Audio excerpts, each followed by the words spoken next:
Fit, active, healthy, happy, enjoying the prime of your life. Looking out for your health and wellness, this is Health Talk with Fred Lowry from Lowry Drug in Statesville. Call now to ask Fred your health questions. 704-873-1400. 704-873-1400. You can also visit Fred at his store, conveniently located on Hartness Road in Statesville. Good afternoon. This show is pre-recorded for March the 15th. This is Fred Lowry, pharmacist and doctor of natural medicine, and this is Health Talk. This program is intended to share knowledge and information based on my research and experience. This is not intended to offer individual advice, nor does it replace a one-on-one relationship with a qualified healthcare provider.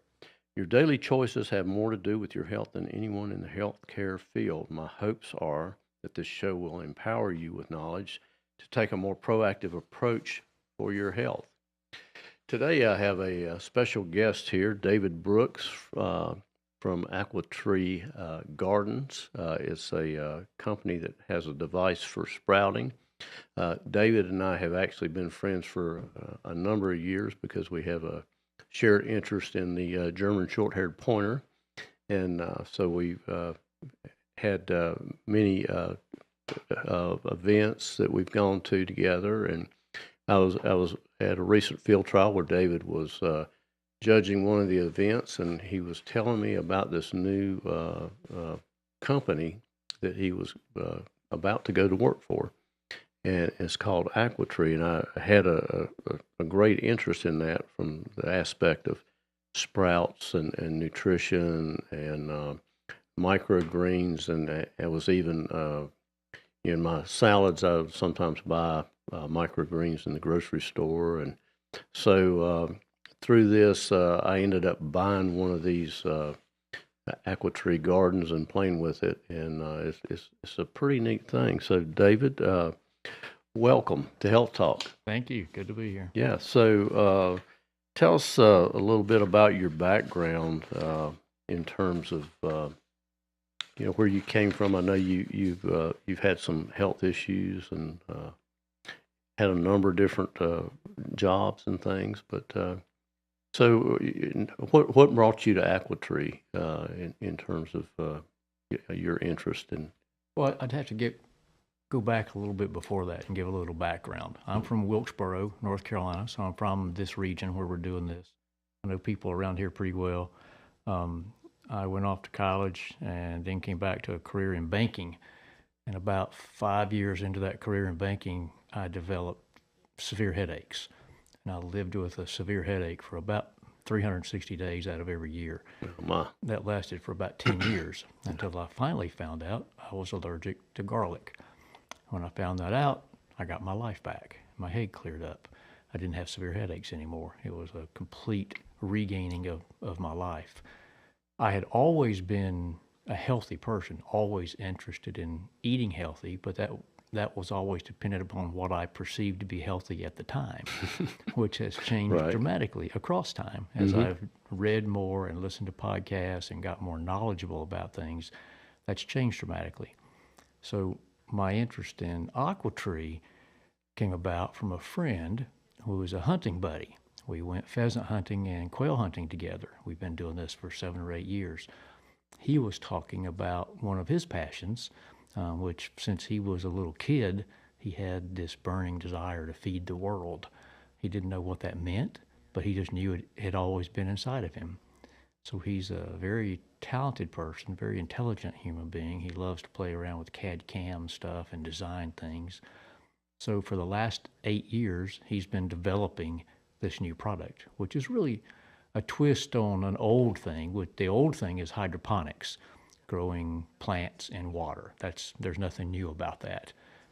But what he did was he created some new parts to that. They're patented, so they're kind of one of a kind, that in a way to be able to easily grow sprouts or beans, protein beans, or lettuce, or herbs, which you can do all of those in our system, a way to do that and put extra oxygen in the water and create a water flow around that increases the oxygen level as the water goes to the individual plants or the seeds that you put in there. It creates what we call a vortex. It creates a vortex in the water, and that piece is patented, so no one else has that but us. We also wanted to make it so it was easy, because growing sprouts is kind of arduous. Sprouts are wonderful and they're superfoods, but they can be arduous to grow, and it takes time and effort to do that. So how could we make that so it was the easiest possible to be able to do that? So we created these trays that look like pie pieces. So if you envision a pie and cut 5 pieces of pie out of that, that's what it looks like. So there's 5 little trays that fit on in a circle, and they come together in a triangle. Right. And the water flows into and flows back out. We also created what we call a micro lid. So it's a little tray that fits inside the water tray that you put seeds in. And so to make it easy, we had to put holes in that, big enough for the water to get through, but not for the seeds to drop through. So that's a pretty scientific size of the hole, so you don't get surface tension, so the water will actually go through the holes. That means you can pop seeds down into this little tray, just drop them in there and wash them off under the sink for an easy way to clean your seeds, and just take the tray and put it right on top of the other tray. So it's super easy to load these things up and start. This was all his invention. So he and I were hunting buddies, and he started telling me about this about a year ago. And I got interested because I've always been interested in health foods. I've always worked out a lot and eaten really healthy.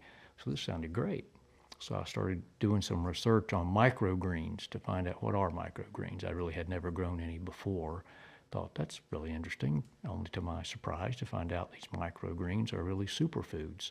They're extraordinarily nutrient-dense foods. Yeah. And some of the things like broccoli microgreens with high, is it sulforaphane? You have to help me with that a little bit. Sulforaphane. Okay, that's in there. Sulforaphane, I think is. Okay. Yeah. That's really high in broccoli, but it's almost 40 times denser in the sprouts for broccoli. So you can eat an ounce of broccoli sprouts and get the same amount of nutrients as in an entire head of broccoli, Right. which is pretty impressive. So you're just throwing 1 ounce of sprouts on top of a salad. It's like eating an entire head of broccoli for the nutrient density in it. Okay, this is really cool. Now I'm interested, right? Right. So I called him up and said, I need to buy one of these things. So I get one, I start growing my own sprouts, and then I try to grow some protein beans. So now I'm not a vegetarian. I eat meats, but it helped me to balance my intake of proteins between meats and plant-based proteins. So I could eat these, for instance, garbanzo bean sprouts, which have about 36 grams of protein in 3/4 of a cup. That's really protein dense. That was wonderful to pick up that density of protein and no more amount of things than that. And the key is in the sprouted bean. The proteins change from the seed form to the sprouted form such that they're easier for you to digest than just eating beans. So that's why the sprout is so important. And it's when the nutrients are the densest is right after it's sprouted. Same thing for microgreens. So he and I went hunting together again this fall, and I told him I'd been using his machine, and he brought me another one. So now I've got 2 of them running all the time. Wow. Yeah. And so we connected, and he said, why don't you come help me run this company? And we got together and made a deal, and now I'm helping him run the company.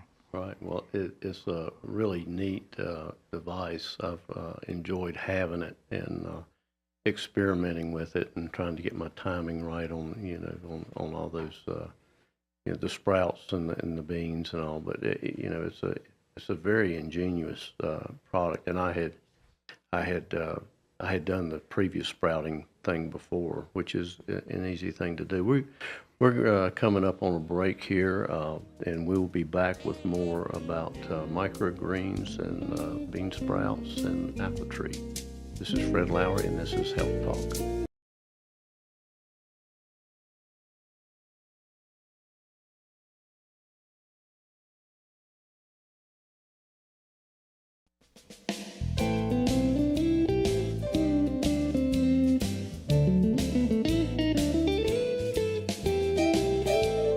Welcome back. This is Fred Lowry, and this is Health Talk. Lowry Drug on Hartness Road in Statesville was established in 1959. We are a traditional family pharmacy with a state-of-the-art compounding laboratory. We offer a full line of medical equipment, supplies, including CPAP scooters and oxygen. We also have a full line of supplements, nutritionals, herbs, essential oils, homeopathics, and more. Come see us. I'm here with David Brooks of AquaTree Systems. We're talking about hydroponic type systems for growing your own microgreens. These microgreens and beans have tremendous nutritional value, vitamins, minerals, protein, all kinds of things. And you also had just mentioned sulforaphane, which is a sulfur-rich compound found in cruciferous vegetables, broccoli, cabbage, Brussels sprouts, that type of thing. It's an enzyme-activated compound, and raw vegetables have the highest amount of that. So if you eat broccoli, raw broccoli has 10 times more of that than the cooked, but sprouts have almost 100 times more of the sulforaphane, which apparently there's a lot of studies about that. Has anti-cancer properties, prevents cancer cell growth, is good for your heart, decreases inflammation, has anti-diabetic properties. There's all kinds of things about that. But David, tell some more about the system and or the sprouts related to this. Joel, I would back up just a second and say the person I've been talking about is Kevin Higgins, is his name. He ran a very successful construction company, that almost national company, decided he wanted to do something more beneficial to mankind, and retired from that to start this company. He's been working on it for about 8 years. We just went live with our first product offerings really in November of last year. Sort of a pre-launch launch, because we're about to do a full launch here in about another month of this product. The product is really ingenious in that it takes something that's moderately labor intensive, meaning growing microgreens, and makes it very little labor intensive, and easy to plant, easy to harvest, and then to throw in the refrigerator and eat. There are a couple of key differences people should know about that. When you buy microgreens in the grocery store, they're probably going to be at least 3 days old from the time they were harvested till you get them. They have about a 5-day to 6-day shelf life, especially if the roots are all cut off of them. So by the time you get them, they got about a 2-day shelf life left. When you harvest them fresh in your own home, you have a full week of shelf life. And depending upon the way you harvest them, you could have 7 to 10 to 14 days of shelf life in it. So the system makes it extraordinarily easy to harvest. You just simply lift up a tray, take a sharp knife, cut the roots off the bottom by sliding it across the tray, and then grab the microgreens and drop them down in a bag, and you're kind of done. I do that and just leave them open in little bags in the refrigerator and pull them out, throw them on top of pretty much everything that I eat, whether it's a salad or spaghetti or some bean dish. I throw a few sprouts on top of everything. They're ones that I like more than others, but they're pretty flavorful in there as well. Right. So another cool part about that system is clean it. You just put it in the dishwasher. Yeah, it's all 100% dishwasher safe. It's all manufactured in the U.S., predominantly in South Carolina. It's our plastic injection molding company that we use to create it. It's all health, food, safety tested, so it has the highest ratings you can get on plastic. All dishwasher safe. There's only one piece that comes from outside the country, and that's the light that goes with it. Everything else is American made.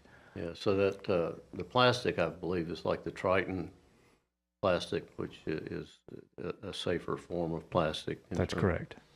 And the lights it's an LED system. Pardon me. So it has different colors for the different spectrum. That's correct. Yeah, we've tested to pull the portions of the spectrum that are both most needed by plants to grow up to that stage. So we've tested that. Yeah, that's really neat.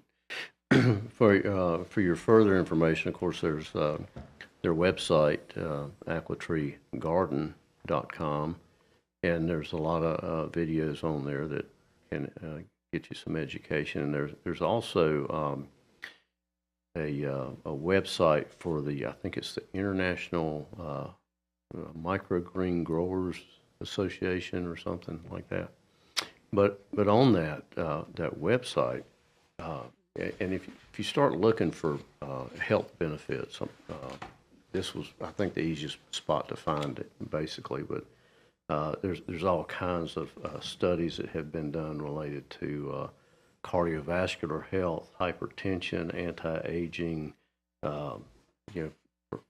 which I think just all the good nutrition aspects do this. Obviously, this is more nutrient dense, of course, than the things that you find in the store. But it brings up another question in that, okay, so you see all these green products, and the green powders, red powders, and I had a client one time that said, it says if I just take these 2 capsules a day, then I'll get all the nutrients from my vegetables that I need for the entire day. And I'm like, do you really believe that? I'm a little skeptical about that. I'm extraordinarily skeptical about that. When you realize how much of the nutrients are lost in the drying process of the vegetables they think they're getting, they'd have to take many multiples of what they're talking about. Yeah, it's aging. I mean, the nutrients age just like by the time it gets to the grocery store, things are breaking down. Right. And another point that you made in our conversation a few months back was, the difference in live food versus dead food. That's exactly right. Yeah, dead food, you lose.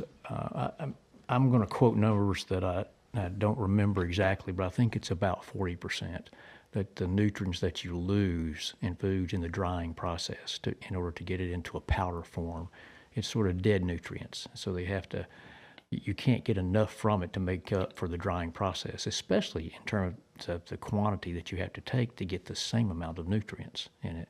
That's why microgreens are really a superfood, because the amount that you have to eat to get the highest level of nutrients is extremely small. It's kind of incredible. Right. So you mentioned talking about the beans for the protein, and you can do peas, mung beans, garbanzo beans. I think there was another one. Yeah, we do peas. There's green peas that we sprout as well, and then we have a mix that we offer as well that mixes 3 or 4 of those high protein beans together for you to sprout.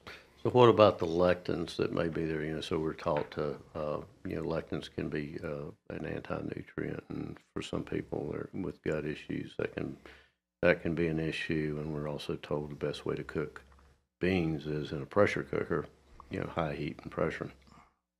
How about with the sprouted beans? What's the issue? Well, I would say I first have to preface and say I'm not a physician and I'm not a scientist. I'm not your doctor. I'm not your local scientist. But I have read a lot and I feel kind of knowledgeable about it, generically speaking. The lectins are supposed to be much lower in a sprouted bean than they are in a whole bean. It changes the composition of the proteins in the bean when they sprout, so they're much easily digestible. The lectins are much lower. So the best way to consume plant-based food is in sprouted form. It's easier on your digestive tract. It's easier to absorb. You get higher nutrient content than you would otherwise, and a higher protein content than you would otherwise. Most vegetarians struggle all the time to find protein sources. Where am I going to get my protein from? I'm not vegetarian. My wife is vegetarian, so she struggles all the time to keep up eating enough protein. So we've been really loving the beans and the protein bean mix because you can do all kinds of stuff with it. I mean, if you're adventurous enough, you can grind it up and make pancakes out of it. We have one of our people who did that, or you can just throw it on top of pancakes, or throw it on top of a salad, or throw it on top of a pasta dish, and it just pumps up the protein levels in whatever you're eating.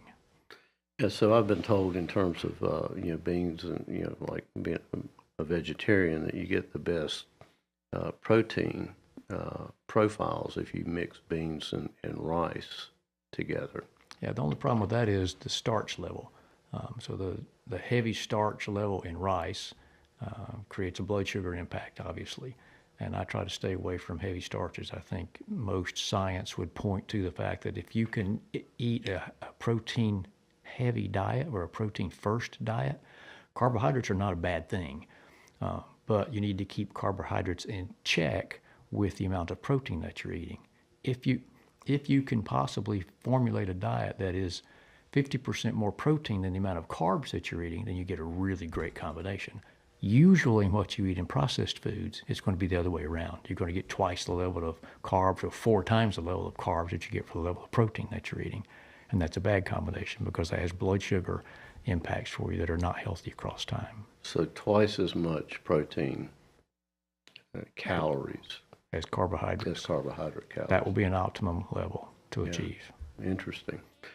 Well, we are going to talk more about this when we come back. We're coming up against a break. This is Fred Lowry. I'm with David Brooks of Aqua Tree, and we'll be back.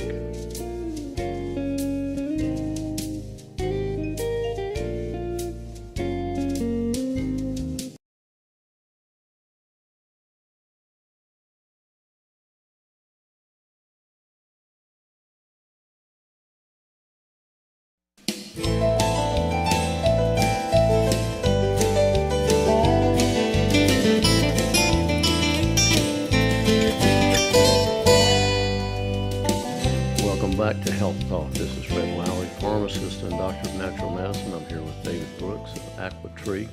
If you're interested in one of these systems, go to aquatreegarden.com.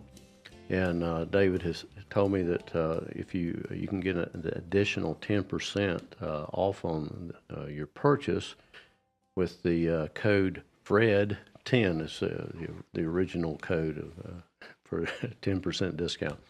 Also, as a full disclosure here, I'm not benefiting from this company.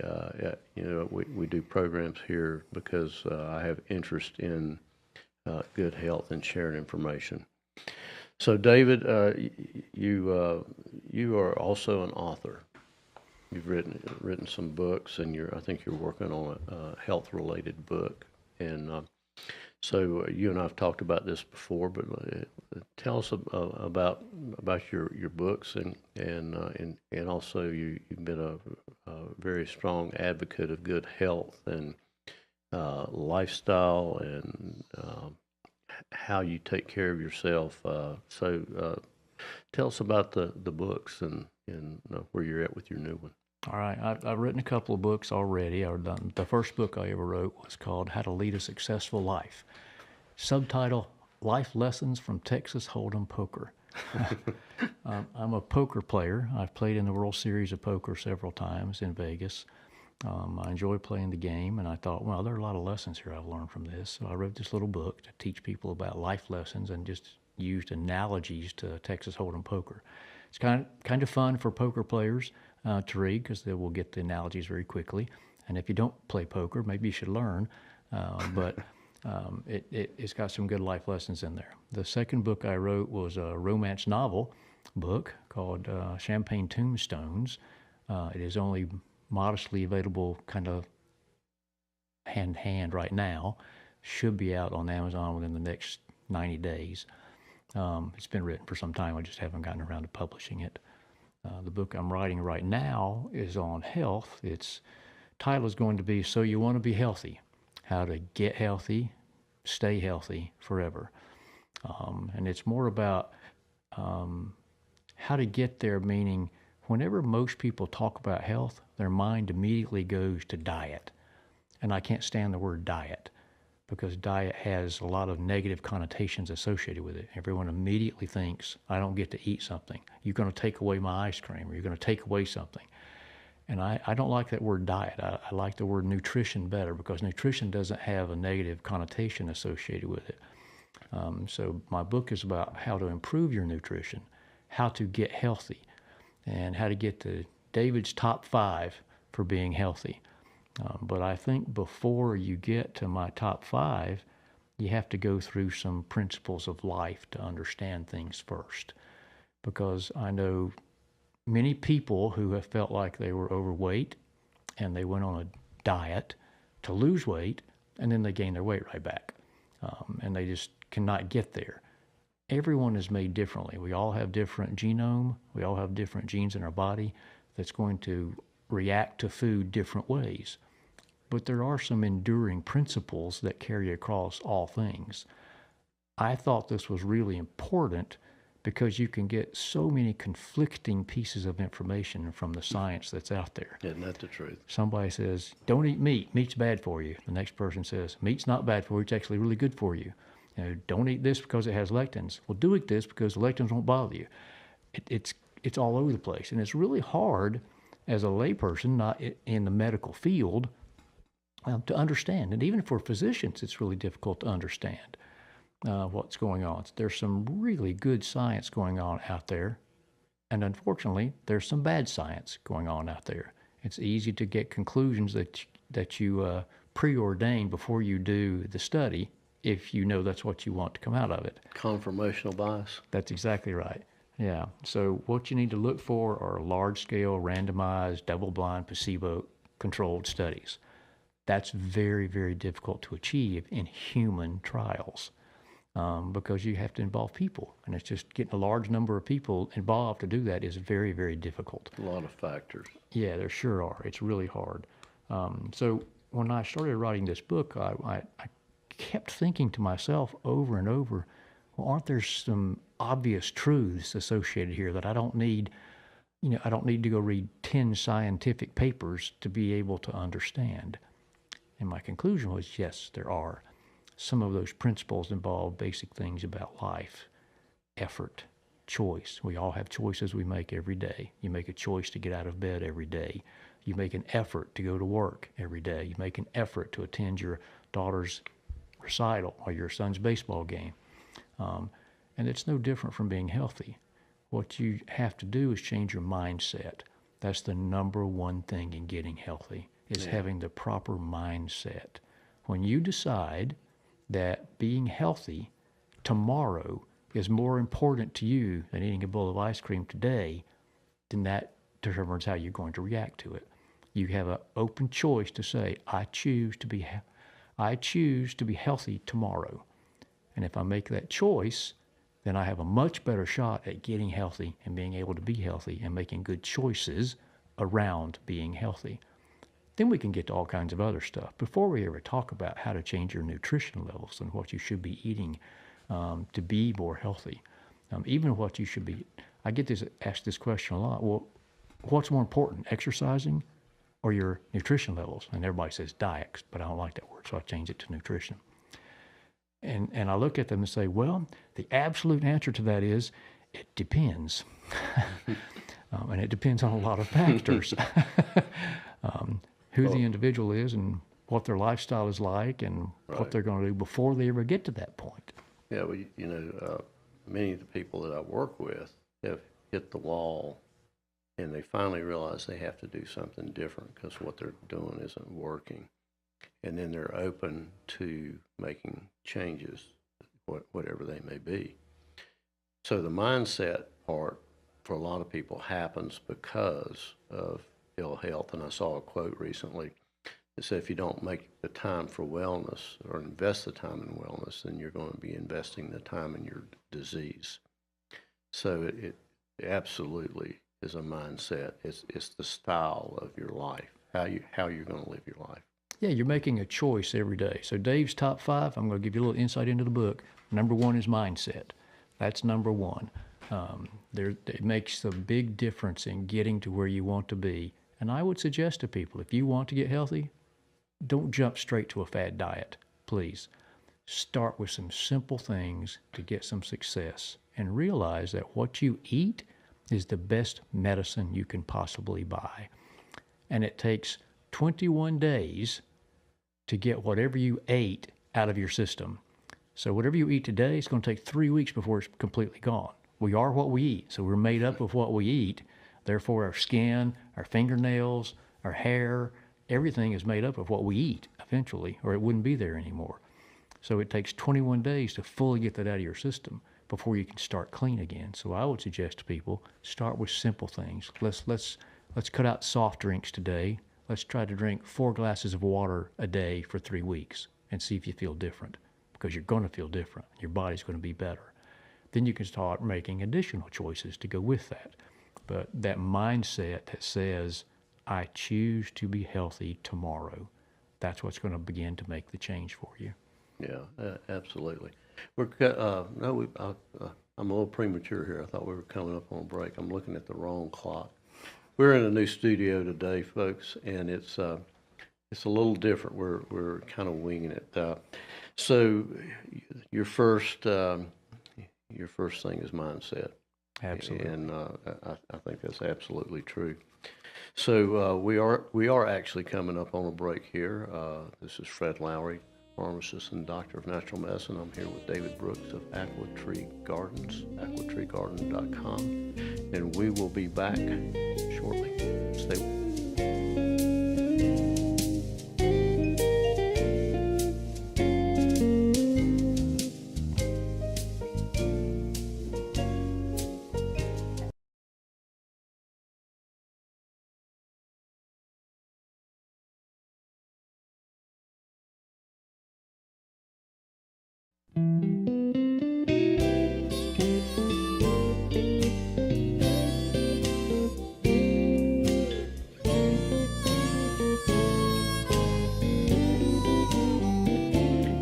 Welcome back to Health Talk. This is Fred Lowry, and I'm here with David Brooks of Aqua Tree, aquatree.com. If you want an additional discount, the code is FRED, all caps, 10% extra.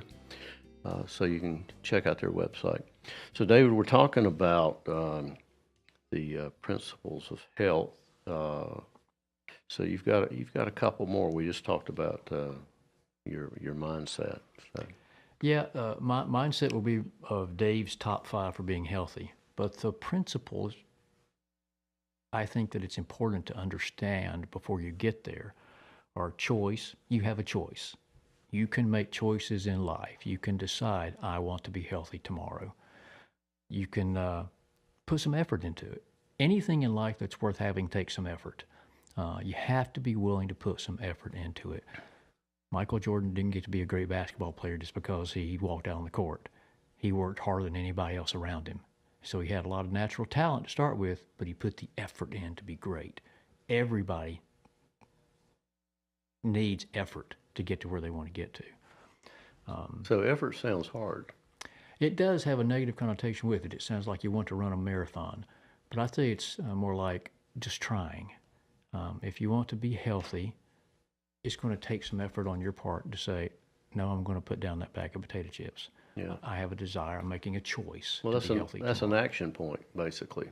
Yeah, it's an action point on your daily life. Mm-hmm. And I'd say take it every day. So effort is as little thing as I choose. Choice is the third thing I was going to mention. I choose to have a glass of water today instead of a Diet Coke. Right. Kind of thing. So that's really the choice thing, and then the action is the effort. You know, sometimes I think the effort part needs to be making a plan. I think that's an excellent point. For people who need to have goals to live up to, and that's sort of the last of the fourth principle that I would talk about. That it's amazing that when you do studies have shown that 92% of people do not have goals in their life. But of the 8% that's left, those 8% of people who have goals in their life, over 90% of them live up to their goals. And of the 92% who don't have goals, only about 5% live up to what they want to live up to.